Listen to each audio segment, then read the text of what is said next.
Welcome to Cop or Drop, where we find an investment property in under 3 minutes. And it looks like today we got West Virginia. So let's actually go somewhere where I have some boots on the ground knowledge.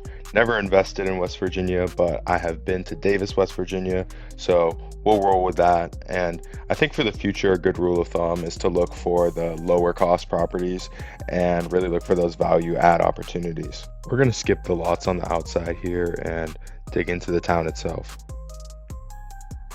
All right, we got our house.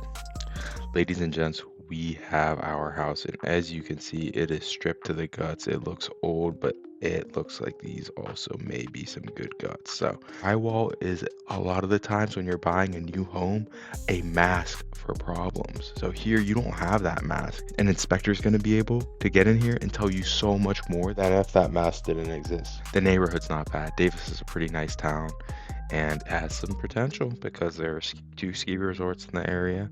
There is hiking in the summertime. There is mountain biking in the summertime.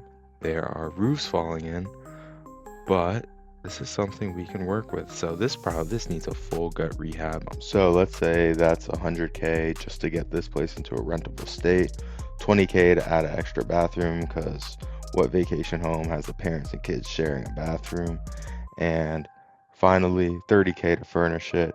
We're talking short-term rental, so to get an Airbnb ready. So the only house that's even been sold in the town in the last 12 months was for 325. A nice house right on the lake. It's at the very edge of the town, right by the water. I think the ARV we're looking at is closer to 280. However, I think there's still a shot this pencils out as an Airbnb. We're gonna go into our Walmart version of AirDNA, Walmart free version.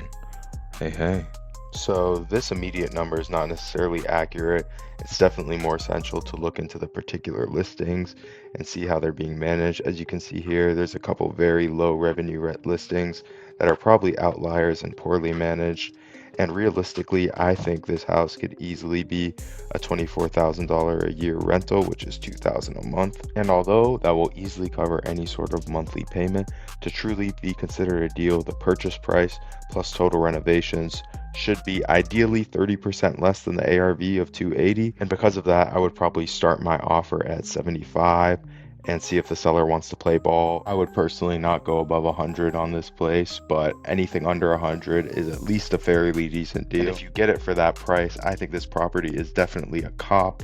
Not only that, but this market is one to look into. It not only has immediate short-term rental potential, but long-term growth and upside given its proximity to the DC metro area.